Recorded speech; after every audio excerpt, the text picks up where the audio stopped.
Boa noite a todos e a todas, tudo bem? Prazer retornar a Matão. Eu tô figurinha faixa aqui, né? Nessa casa a gente vem há algumas décadas. Esse ano acho que eu já vim em Matão em outras casas, acho que 4 vezes. Então a gente está sempre por aqui. E esse tema é um tema conhecido de todo mundo que já leu o Evangelho, porque é um texto do Evangelho segundo o Espiritismo.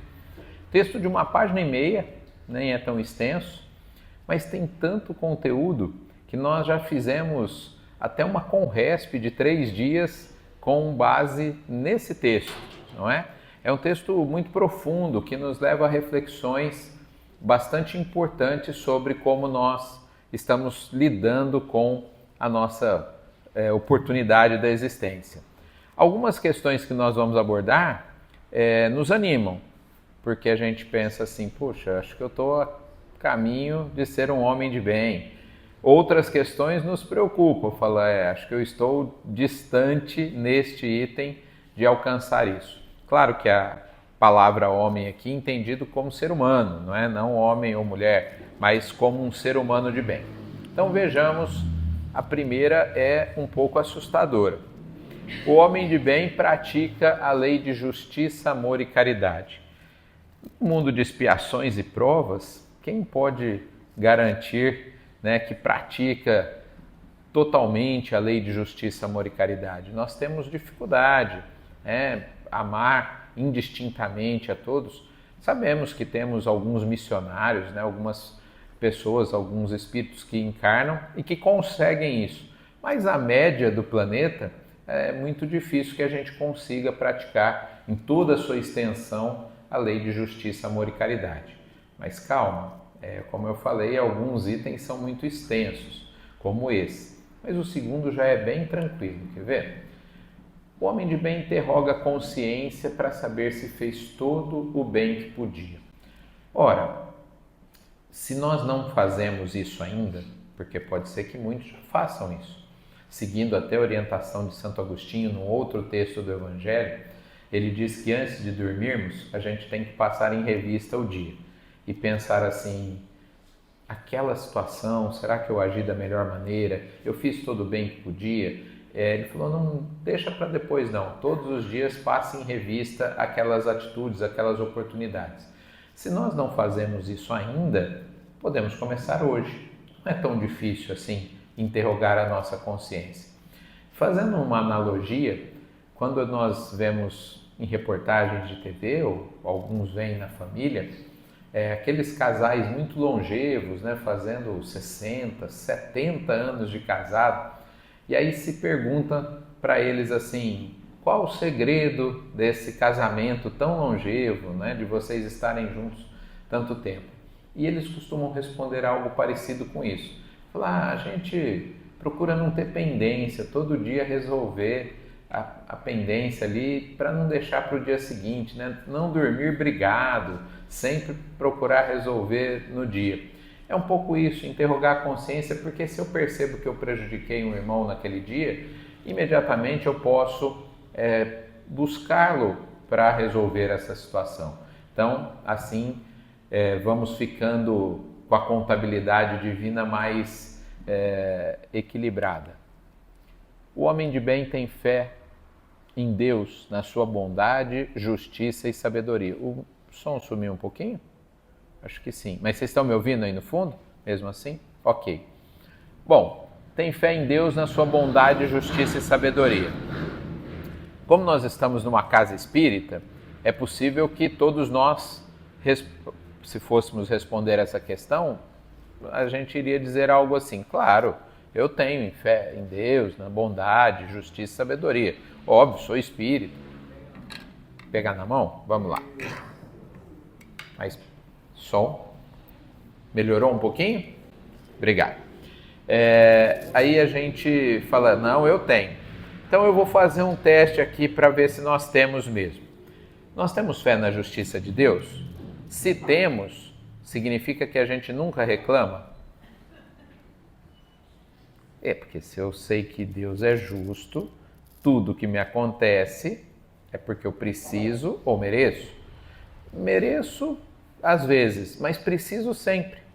Porque merecimento por uma situação difícil seria expiação.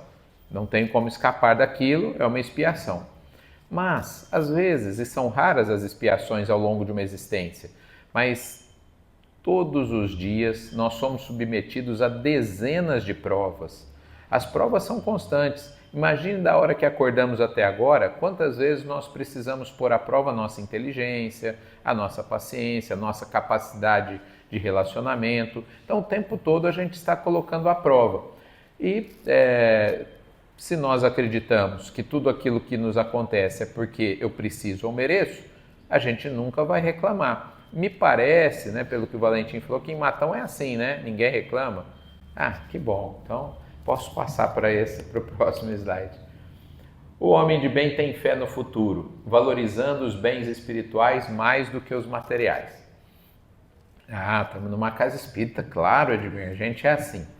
Nós temos na nossa casa espírita, eu sou nascido e criado no Centro Espírita do Calvário ao Céu, tem 116 anos a casa e a evangelização vai completar 100 anos, a Mocidade Espírita é a mais velha do mundo, vai completar 100 anos daqui a 6 anos, e a gente tem evangelização muito sólida, né? No domingo às 9 da manhã. O Richard Simonetti, quando visitava a nossa casa, falava assim, que inveja, né? Lá nós temos um centro tão grande em Bauru, não conseguimos ter uma evangelização tão organizada e longeva como vocês. Bom, a nossa evangelização funciona muito bem, mas deixa chover ou esfriar de domingo para ver. O pessoal valoriza os bens espirituais mais do que os materiais? Não, né? A gente não falta do trabalho, não falta da escola, porque precisa. Ah, mas o centro é muito cedo, 9 horas da manhã. Poxa, mas durante a semana, 7 horas da manhã, não é? 7 e meia, as pessoas entram no trabalho. Então, normalmente, a gente valoriza mais os bens materiais. As coisas materiais a gente corre atrás e as espirituais, se der tempo, se não tiver frio, se não tiver chovendo, se não tiver muito calor, aí a gente pensa em fazê-la, né? Bom, na sequência daquilo que eu falei da fé na justiça divina, o homem de bem não murmura diante das dores, decepções, provas e expiações. Imagina uma fila, quem já ficou em fila sabe. Qual que é a tônica da conversa na fila? Espíritas e não espíritas. Reclamação. Ixi, mas tá quente hoje, você viu? Esfriou. Oh, mas chuva não para. Ei, faz tempo que não chove. O clima é uma das vítimas das reclamações, mas tantas outras, né? Tem gente que conta todos os problemas familiares na fila, tem gente que conta. Parece que é um padrão de pensamento, não é? Nós temos um padrão de reclamar das coisas, de murmurar. E quando a gente fala da palavra decepção, a gente tem que pensar assim, por que eu me decepciono? Normalmente eu me decepciono porque eu coloquei uma expectativa muito alta, uma expectativa que não é correspondida porque não depende da outra pessoa. Por exemplo, eu quero que a outra pessoa me faça feliz. Não é possível. Simplesmente não é possível, senão Jesus teria feito com que todos nós fôssemos felizes. As mães fariam que todos os filhos fossem felizes. Ninguém pode fazer o outro feliz. A felicidade é uma construção interna. No máximo, nós colaboramos como agentes externos para a felicidade dos outros. Então, vou falar uma coisa bem pouco romântica aqui, não é? O casal começa a namorar e fala, eu vou te fazer muito feliz. E o pior é que o outro acredita. E aí vai cobrar, né? Que não está fazendo feliz. Então, a gente se decepciona com as pessoas, né? Porque a expectativa é muito alta. Ontem mesmo fiz um atendimento fraterno na casa e comentei isso com a pessoa. Falei, olha, será que você não está com expectativas muito altas? Por isso você está tão triste, tão decepcionado. Por quê? Porque as suas expectativas estão além da possibilidade. O outro, a outra pessoa, e aí pode ser, no caso, uma empresa, pode ser um relacionamento, pode ser o pai, a mãe, tanto faz, não tem como atender às nossas expectativas. E aí a gente passa a lamentar, murmurar, né, reclamar. Como diria o filósofo Homer Simpson, quem já assistiu os Simpsons, a culpa é minha, eu ponho quem eu quiser. Né? Então é mais ou menos isso que a gente faz. O homem de bem defende o fraco diante do forte. E aqui nós vivemos tempos diferentes em relação à política partidária, com muita preocupação a gente fala isso. Tribuna Espírita não é para falar de política partidária. A Casa Espírita não pode se colocar de lado A ou B no que tange a questão política. E nós vimos nos últimos anos pessoas se afastando das casas espíritas porque tinha gente na casa que votava em outra pessoa. Ora, então eu não entendi para que eu estou aqui na casa. Eu estou aqui na casa porque eu preciso. Eu não estou aqui na casa por causa do outro.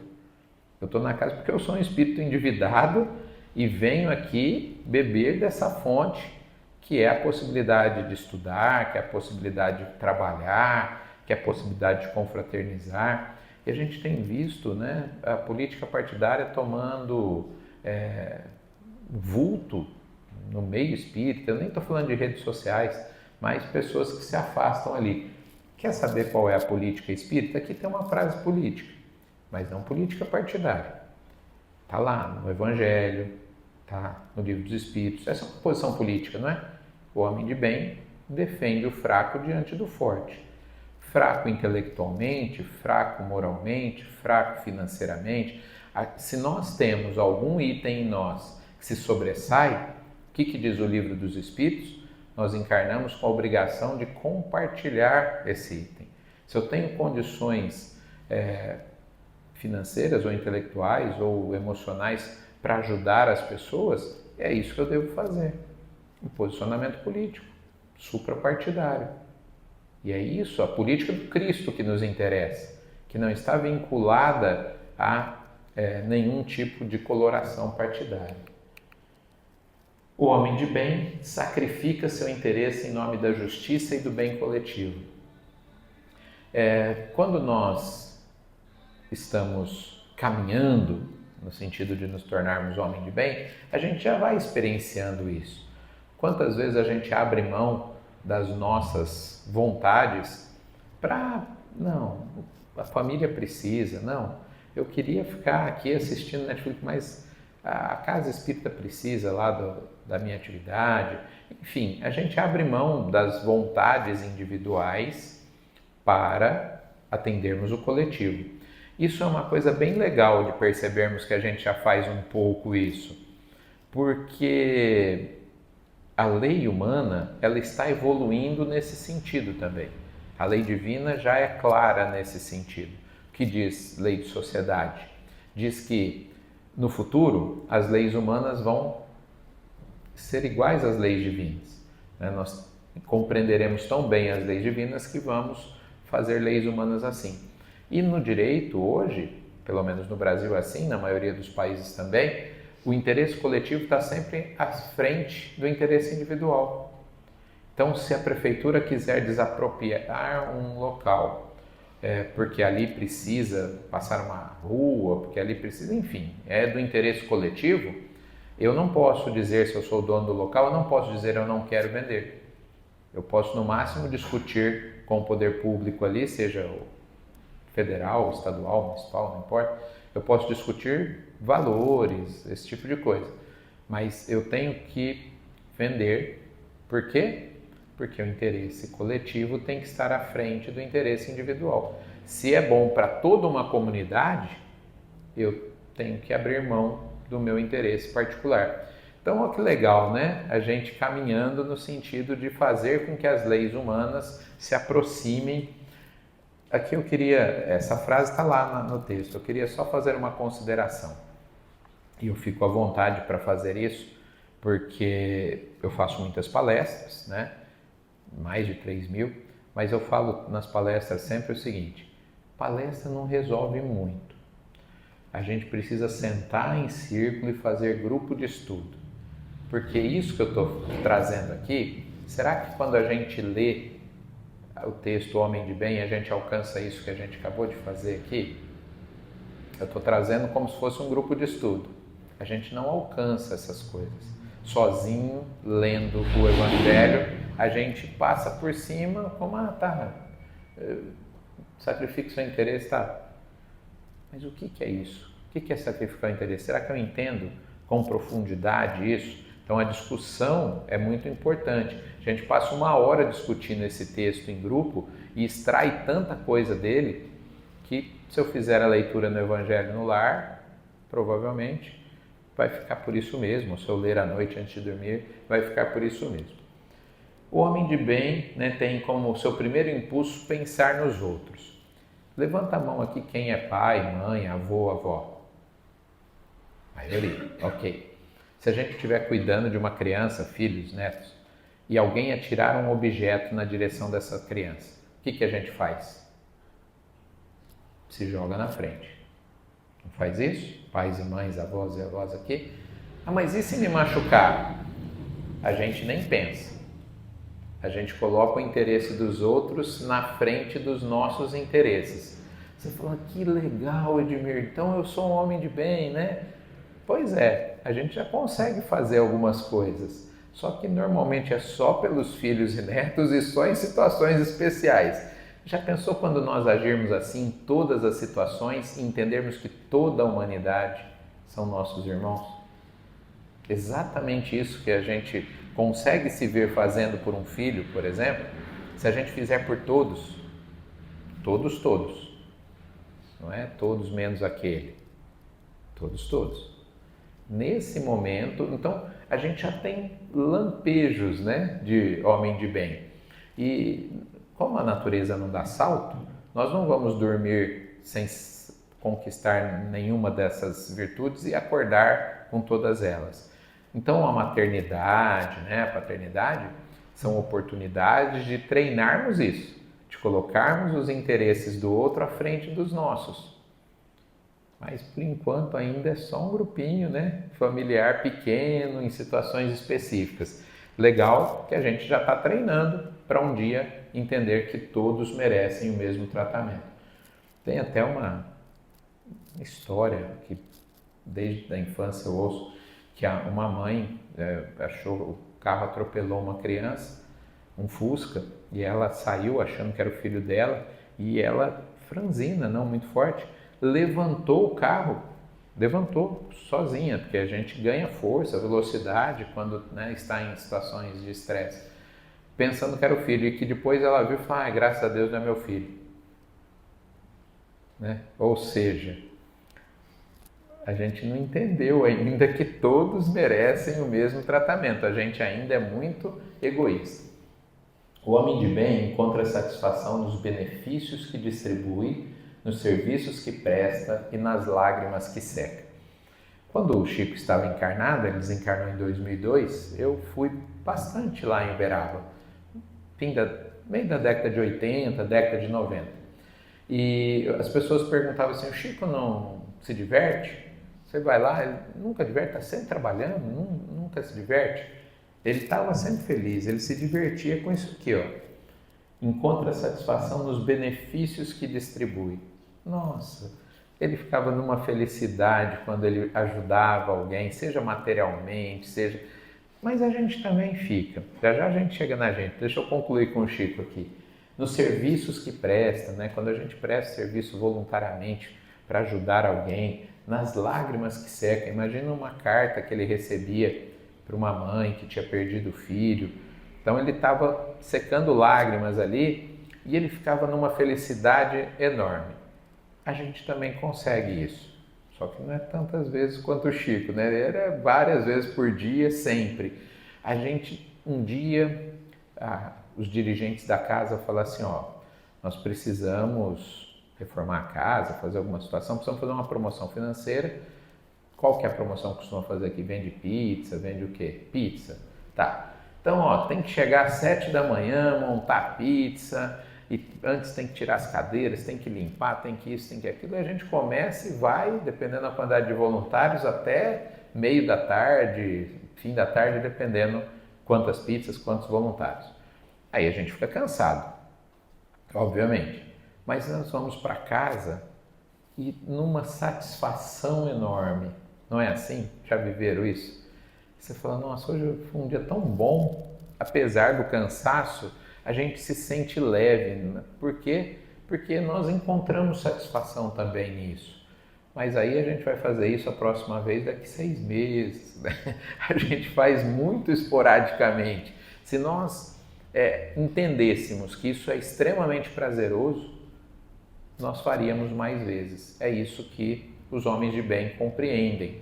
Então, todos os dias, levamos uma psicóloga recente lá no nosso centro para falar, e ela falou que quando eu pratico a gratidão, quando eu sou grato, não porque eu falei obrigado, porque de fato eu senti gratidão, eu libero hormônios da felicidade que duram mais ou menos 72 horas. Então, aí o pessoal já começou a falar assim, bom, se eu for grato segunda, quarta e sexta, né, vou ficar feliz a semana inteira, já começa a economizar gratidão. Mas é isso, a gente vai sentir prazer, satisfação por fazer coisas boas. Por exemplo, nos tornarmos gratos. O homem de bem nunca discrimina porque vê todos como irmãos. Aqui um outro posicionamento político, suprapartidário. Não tem nada a ver com política partidária. Não é um posicionamento do Cristo? Você consegue imaginar o Cristo discriminando alguém? Consegue imaginar o Cristo falando assim, você não ajuda. Não. O homem de bem não discrimina nunca. É um posicionamento da doutrina espírita, é a política do Cristo. Mas nunca é nunca. Ninguém é ninguém. Mas eu não tenho direito àquela pessoa, que porque... Não. Até porque, pensemos, somos reencarnacionistas. E sabe aquela pessoa que a gente olha e acha que está errando muito? Nessa encarnação, está fazendo muita bobagem? Pode ser que ela se torne espírito puro bem antes da gente. Então, assim, todos seremos espíritos puros. Pode ser que ela esteja errando muito e isso faça com que ela desperte. Quem conhece a história de Saulo, que depois se tornou Paulo de Tarso, né, o São Paulo, ele era um perseguidor de cristãos, até a estrada de Damasco ali, quando ele foi prender o Ananias. E depois dali, de perseguidor de cristãos, o maior cristão que nós temos notícia. Então, às vezes, o Chico falava muito isso, a dor redime. Pessoas que erram, caem pela dor e a dor traz para o caminho de volta. Então, às vezes a gente está julgando alguém porque está errando, mas essa pessoa vai, digamos assim, até nos ultrapassar. É lógico que não é uma corrida contra ninguém, é contra nós mesmos, né? Mas vai até se tornar um espírito, falei espírito puro, mas enfim, vai ter progresso antes do nosso. É mais ou menos igual a história do filho pródigo. Aquele filho que ficou com o pai, ele ficou estável. Mas o outro que havia se perdido voltou e o pai mandou matar um novilho, fazer uma festa. E o filho que tinha ficado ficou revoltado, enciumado, falou assim: ô pai, mas eu que fiquei aqui o tempo todo, né, e o senhor nunca mandou matar um novilho aqui para... E o outro que só deu trabalho, né, levou a parte da herança, então agora volta e o senhor faz festa para ele? Aí o que o pai fala? Fala assim, porque você já usufruiu aqui, você está usufruindo o tempo todo do benefício da nossa propriedade. Ele estava perdido e se encontrou, né? Quer dizer, ele voltou. Então, às vezes, aquele que erra vai conseguir, né, um festim, como no caso da parábola aí, porque vai superar as dificuldades. O homem de bem respeita todas as convicções sinceras, sem criticar os que pensam diferente. Edmir, que você não tem parente evangélico que eu tenho. Não é fácil, né? A pessoa tem a convicção dela, às vezes aquilo é tão bom para ela. Eu fico pensando, talvez alguns assustem com essa minha fala. Se a gente estivesse planejando a nossa reencarnação hoje, e vamos imaginar que eu tenho um problema seríssimo com o vício da bebida, por exemplo. Se eu tivesse um problema nessa área e estivesse as últimas 10 encarnações, eu me perdi por esse problema. Aí fala assim, tem aqui essa família espírita, tem aqui essa família muçulmana. Qual que você quer encarnar? Vocês sabem que os nossos irmãos muçulmanos não bebem. Aí eu falava, você acha que eu vou na família muçulmana?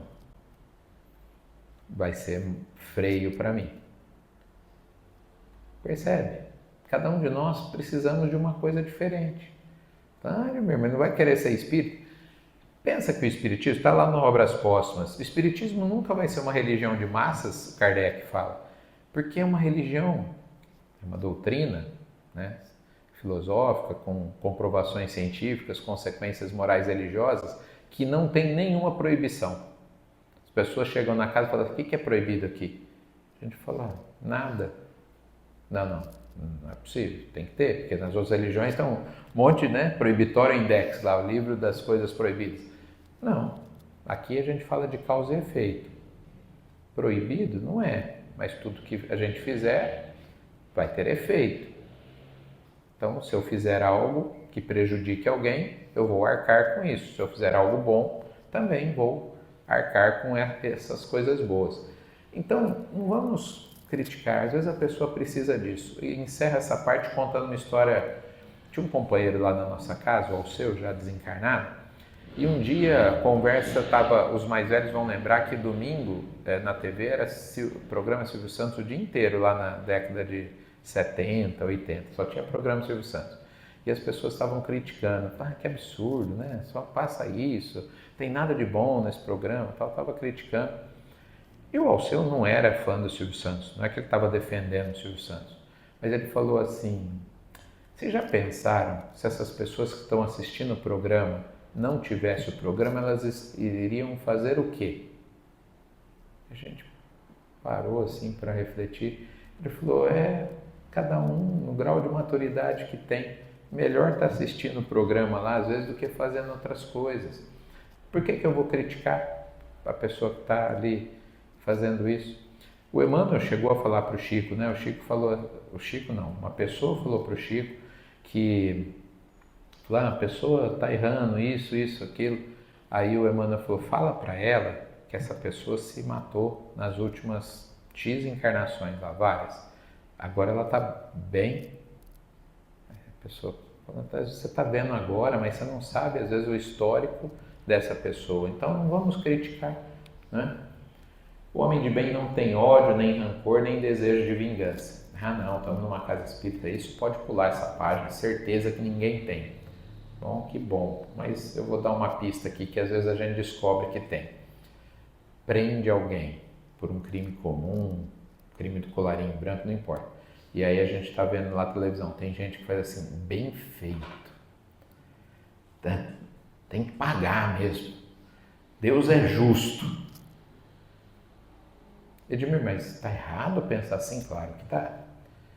Mas a pessoa não tem que pagar? Tem que pagar. Mas vamos lá, se fosse meu filho sendo preso, eu iria dizer assim, ó o tom, infelizmente, errou, vai ter que pagar, mas queria tanto que ele não tivesse passando por isso. Não é assim que a gente falaria, sendo justo em relação ao filho?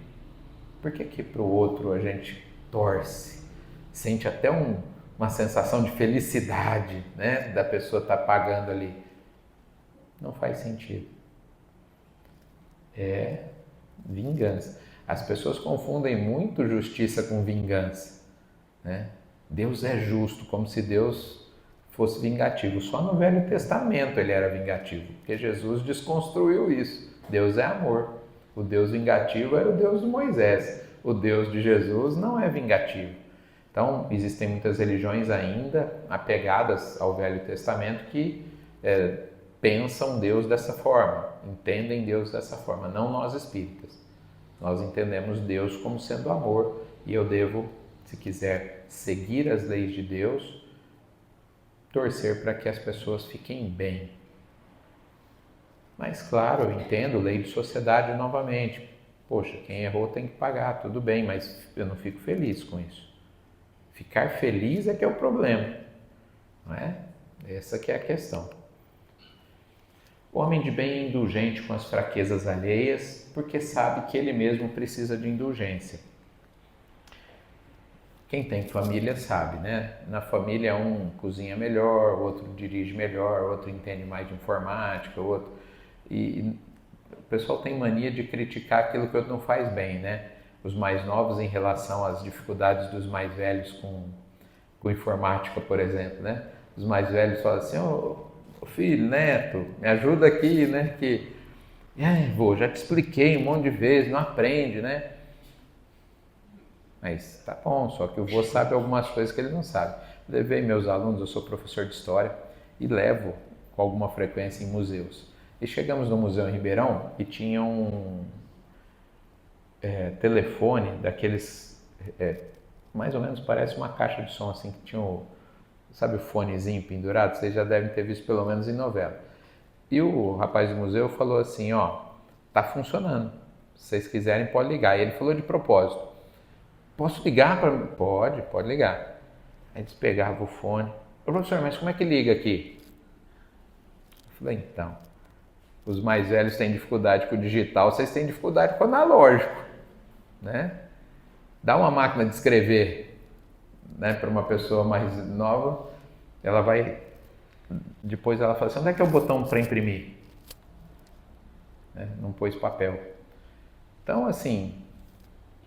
Todo mundo precisa da indulgência do outro, a gente não sabe tudo. Eu preciso que o outro entenda minhas limitações, porque eu também preciso entender as limitações do outro. E temos muitas, não é o assunto de hoje, mas já falei aqui numa outra oportunidade sobre as inteligências múltiplas, educação espírita, e todos nós, né, vamos falar das 8, 9 catalogadas, nós não somos bons em todas elas. Às vezes a pessoa é boa na inteligência linguística, mas não é boa na musical.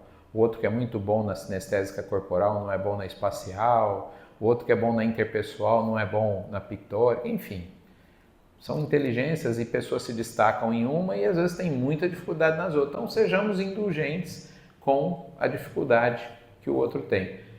Só para falar, por exemplo, pictórica, né? Capacidade de desenhar, de pintar, esculpir. Não pede para mim, não. Minha esposa é brilhante nisso, eu sou péssimo. Cada um tem suas dificuldades ali. Pode ser que eu consiga fazer algumas coisas bem, outras não. E somos todos assim. O homem de bem não evidencia os defeitos alheios, mas se a necessidade o obriga a isso, o faz com o objetivo de ajudar. Então, a pessoa chegou... Como assim necessidade o obriga a isso? A pessoa chegou na casa espírita, procurou o atendimento fraterno, e ela quer que a gente dê um retorno para ela. Então a gente se vê na obrigação de falar alguma coisa. Mas olha o que ele fala aqui. Tá bom, você vai falar, mas não perca de vista que o objetivo é ajudar. Uma cena que eu vi do Chico, olha só. Chegou uma senhora, tinha ela, uma outra pessoa, eu era o próximo na fila, assim. Aí ela falou assim, Chico, descobri que eu tô com câncer no pulmão. O Chico falou, filha, puxa vida, né? Ela falou assim, por que, Chico? Você sabe por quê? Ele falou, não sei, filha, não sei. Chico, eu fumo há 35 anos, eu acho que é isso. Ele falou, filha, se você tá falando, né? Olha só, né? Ele não falou para ela, também, né? O que você queria? Não. Ele não pôs o dedo na ferida da pessoa e apertou. Falei, filha, se você está falando, né? Talvez. Olha que legal, né? Então é isso. Não fica evidenciando os defeitos alheios. Se tem que falar, mas como que eu falo, Admiro? Eu não sei. A pessoa está errando, eu tenho que falar para ela que ela está errando. Nunca fala para a pessoa que ela está errada. Já tentou isso com o marido, esposa? Não funciona. A gente fala assim, olha, concordo com você. Eu sou dialogador em reunião mediúnica há mais de 30 anos. Hoje de manhã deu um curso de 3 horas de mediunidade lá em Barretos e falava isso, né? O espírito chega todo bravo lá, aí você fala para ele, olha, você tem razão. Nossa, você já desarma ele na hora, né? Ele está todo bravo achando que eu vou me encontrar. Não, você tem razão. Concordo de novo. Aí falou assim, mas você já pensou? E aí eu caminho para o outro lugar, né, do pensamento dele que eu quero que ele vá. Mas eu não falo para ele que ele está errado, porque se eu falar, eu perdi o diálogo. Não vou evidenciar o erro da pessoa, né? Eu vou apenas dizer, mas tem um outro jeito também, a gente podia pensar, além desse, tem um outro jeito. Mulher faz isso bem melhor que o homem, né? Ela faz o homem pensar que a ideia foi dele, e aí o homem todo vaidoso, né? Gosta disso. O homem de bem sempre procura ressaltar as virtudes dos outros, elogiando condutas. Naquele livro Conduta Espírita, a gente vê muito isso. A crítica ou elogio não deve ser a pessoa. Eu não devo falar assim, você é ótimo, você é péssimo. Não. Eu devo elogiar uma conduta. Então eu devo dizer assim, parabéns, essa sua atitude foi muito boa, acho que você deveria continuar fazendo. Então, quando eu elogio conduta, eu estou reforçando que a pessoa deve continuar tendo aquela conduta e não estou evidenciando o orgulho da pessoa. Quando a gente fala, você é a melhor pessoa do mundo, né? Ou o contrário, você não serve para nada, né? Esse tipo de coisa nunca. Então, o homem de bem deve fazer o quê? Elogiar conduta ou até criticar conduta, mas na hora de criticar tem que ser um pouquinho mais inteligente, que é mais ou menos como eu falei anteriormente. Dizer assim, olha, tá tudo bem, mas podia ser por outro caminho. Aí a pessoa, se a gente for jeitoso, a pessoa fala, verdade, hein? Próxima vez eu vou tentar fazer assim. Então, é assim que nós devemos fazer, elogiar a conduta ou corrigir quando necessário. Estuda suas próprias imperfeições e a combate sem cessar. A famosa listinha de fim de ano, que eu falei numa palestra já aqui, eu preciso saber o que eu tenho que mudar. Quais são os meus principais defeitos? Porque senão a gente vai vivendo sem saber o que tem que fazer. Então, quais são realmente as minhas dificuldades, os defeitos que eu tenho? Então, eu devo ter isso catalogado e para cada um desses itens eu devo buscar soluções. Então, estuda suas próprias imperfeições. Puxa, eu sou muito egoísta, eu preciso mudar aqui. Mas como que muda egoísmo? Não tem um botãozinho para tirar. Vai jogar futebol. Andimir, que isso? Que conselho para palestra espírita? Porque futebol é coletivo. Você precisa parar de pensar no eu e pensar no nós. Vai participar de uma diretoria de uma instituição, seja ela espírita ou não, porque a diretoria é coletivo, não é o eu. Puxa, nunca tinha pensado em combater o egoísmo dessa maneira. Mas é assim que a gente faz. A gente precisa primeiro saber qual é o problema e depois como é que eu desinstalo esse eu tão forte e começo a instalar o nós. Eu preciso de ações práticas nesse sentido.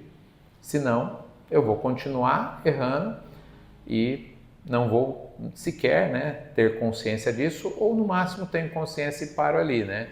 Então, combater sem cessar. Eu até conto no fim dessa palestra a história do filme Anjos da Vida Mais Bravos que o Mar. Quem lembra dessa história? Se vocês não lembrarem, eu vou contar de novo. Posso contar? É um filme com Kevin Costner, que ele era um salva-vidas de naufrágio e era uma lenda. Ele tinha salvado milhares de pessoas, navios tinham naufragado. Todo mundo queria treinar com ele, todo mundo falava que ele tinha salvado milhares de pessoas. E um dia, um dos trainees dele lá, que estava treinando com ele, tendo uma discussão com ele, falou, afinal de contas, quantas pessoas você salvou, tal? E ele falou assim, 22. O rapaz falou, como assim? Todo mundo fala que você salvou milhares de pessoas, salvou 22 pessoas? Ele falou, não, eu realmente não contei quantas pessoas eu salvei. Possivelmente foram, está no campo dos milhares mesmo. Eu não consegui salvar 22 pessoas. E é isso que me importa, é onde eu falhei, porque eu sonho com essas pessoas. Se acontecer uma situação semelhante, eu não quero falhar de novo. Edmir, o que isso tem a ver com essa frase? Ele estava estudando as próprias imperfeições e tentando combater isso aí, pensando nos erros para não cometer de novo. Olha que legal! Isso é um filme não espírita, mas traz uma reflexão muito importante. O homem de bem não se envaidece com sua sorte ou predicados pessoais. Por exemplo, né? Eu sou muito bom na música, sou muito bom naquilo, muito bom naquilo outro. Tá, mas provavelmente eu desenvolvi isso em outras vidas, tive a oportunidade de desenvolver. O outro também é habilidoso em outras coisas, então, sem ficar fazendo propaganda de si mesmo, né? Se exaltando. Que bom que eu tenho algumas virtudes, que eu as use. Ponto. E que eu me preocupe com os meus defeitos, igual na frase anterior, que é onde eu tenho que mudar, não é? O homem de bem usa, mas não abusa dos bens materiais, porque sabe tratar-se de um empréstimo que terá que prestar contas. Alguém aqui foi a Conresp esse ano ou assistiu às palestras online? Por exemplo, André Trigueiro fez a palestra da sexta-noite. Alguém assistiu? André Trigueiro, acho que vocês conhecem, ele é repórter da Globo, tem livros sobre espiritismo e meio ambiente. E o tema da Conresp desse ano tem tudo a ver com essa frase aqui. Eu não conheço a vida pessoal de vocês, mas vou tomar a liberdade aqui, julgando por mim, de dizer que quase todos nós estamos indo muito mal nesse item. Por exemplo, e aqui eu vou dar 2 exemplos para não falar que eu estou puxando a sardinha para os homens ou para as mulheres. Por exemplo, depois que o nosso pé para de crescer na vida adulta, quantos calçados eu preciso para ter uma vida digna? Se eu tenho mais, eu acho que eu estou usando bens da natureza mais do que o necessário. E eu acho que nós estamos indo mal nesse item. O planeta está acusando.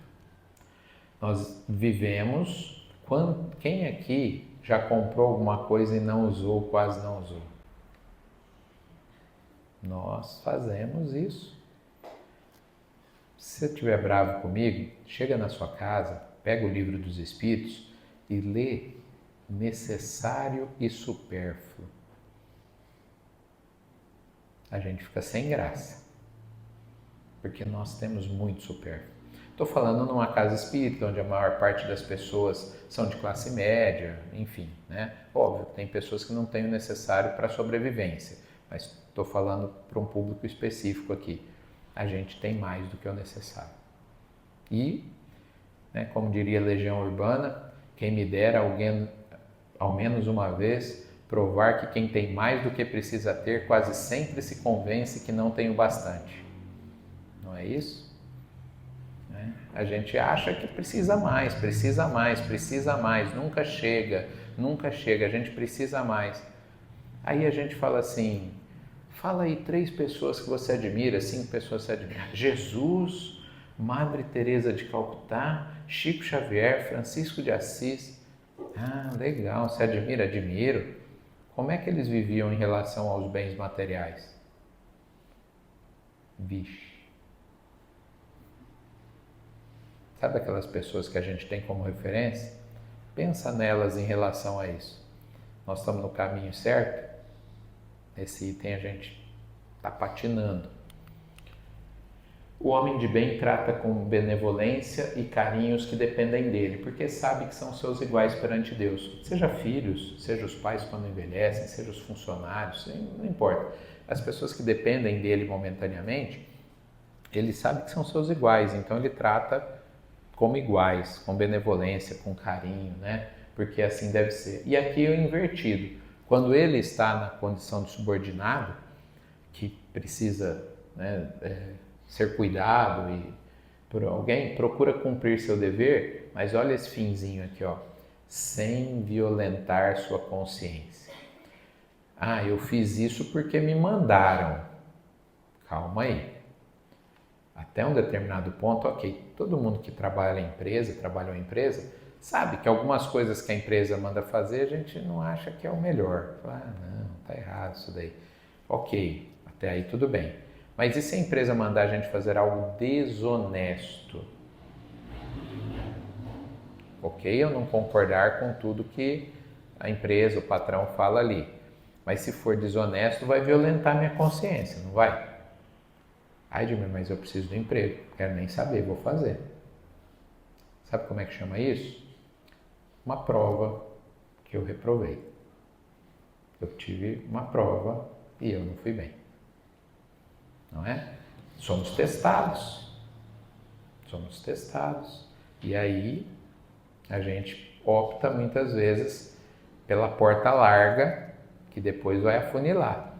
O caminho mais correto seria a porta estreita, por exemplo, mais difícil, né, passar por ela. O pessoal lá na família, eu tenho 3 filhos, mas está com 29, 24 e 21 anos. Quando eram pequenos, eu sempre fui muito maquiavélico para isso. Então, eu fazia instalações para eles acharem ovo de Páscoa, para achar brinquedo.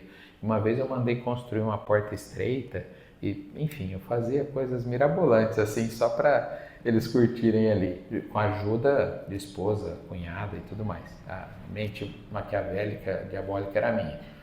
Aí, eles entraram correndo para achar o ovo de Páscoa na porta normal. E foram e passaram por uma série de coisas, foi piorando o caminho, chegou lá no fim e não tinha nada. Aí eles voltaram, né, pelo mesmo caminho e tinha uma portinha assim que tinha que ficar de joelho e ir entrando ali. E por essa portinha lá no fim do caminho estavam os ovos de Páscoa.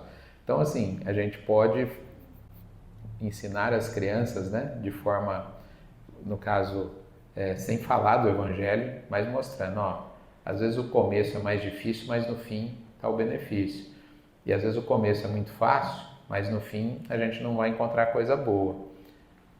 É a porta larga e a porta estreita, passagem do Evangelho, né? O homem, aqui é o último item. O homem de bem respeita nos seus semelhantes todos os direitos das leis naturais, como desejaria que os seus fossem respeitados. Nós temos 5 grandes religiões no mundo. 3 que a gente considera ocidentais, que é o judaísmo, o cristianismo e o islamismo, e 2 orientais, que é o budismo e o hinduísmo, que se ramificaram, né, em outras religiões. Aí. As grandes religiões são essas. Nas 5, praticamente a única coisa que se repete é isso aqui. Isso é um princípio que tem nas 5. Mesmo com todas as diferenças entre elas, as 5 dizem algo parecido. Eu devo fazer para o outro aquilo que eu quero que o outro faça para mim. Ou não devo fazer para o outro aquilo que eu não gostaria de receber. Ou devo respeitar aquilo que eu gostaria que respeitasse em mim. Mas cuidado, porque aqui as pessoas gostam de interpretar, né, a moda da casa. Então, por exemplo, vou falar uma comida que não é unanimidade, vai, jiló. Tem muita gente que não gosta de jiló. Aí, mas vamos imaginar que eu goste muito, aí eu vou fazer todo mundo comer jiló e vou falar que eu estou seguindo o Evangelho. Eu falo assim, eu adoro, estou fazendo para os outros aquilo que eu gostaria que eles... Não, você não entendeu a mensagem. Você gosta de comer coisas que, né, agradam o seu paladar? Sim. Então, você deve respeitar nos outros que elas comam coisas que agradem o paladar delas. Né? Não é fazer exatamente o que eu faço, né? Porque senão a gente começa a impor aos outros a nossa vontade, achando que está cumprindo com essa regra. E não é isso que a regra diz. Eu não gosto, até posso buscar aqui o Pequeno Príncipe, né, do Saint-Exupéry, quando ele fala assim: amo a liberdade, por isso deixo livre as coisas que amo. Então, assim, se eu amo a liberdade, como eu devo proceder em relação ao próximo? Deixar livre também. Quando o nosso filho mais velho fez intercâmbio no exterior, ficou 1 ano no exterior, as pessoas da família, alguns amigos falavam assim: mas como assim? Vocês vão deixar? E aí eu sempre lembrava dessa frase que eu acabei de dizer: eu amo a liberdade, por isso deixo livre as coisas que amo. Eu não tenho direito de impedi-lo. Ele foi estudar em Franca, do meio em São Carlos, a outra em Ribeirão, enfim. Foram seguir os seus caminhos aí, né? Passaram nos vestibulares e seguiram os seus caminhos, tiveram oportunidade de intercâmbio. E por que não? Não é o que eu gostaria de receber também? É o que eu devo propiciar às pessoas se eu tiver condições de fazer. Então, se nós fizéssemos isso, esse último item, nós já seríamos homens de bem. Mas ainda está faltando um pouquinho. que bom que nessa reflexão da noite a gente viu que algumas coisas a gente já faz um pouco. Só falta intensificar. Que outras a gente está um pouquinho distante. Precisamos começar. Mas sem refletir sobre isso, a gente fica parado. Agradeço muito a casa, o convite, a oportunidade de compartilhar, né, esse texto do Evangelho. Toda vez que a gente fala dele, somos os primeiros a ouvir e aprender com isso. Boa noite, boa semana a todos.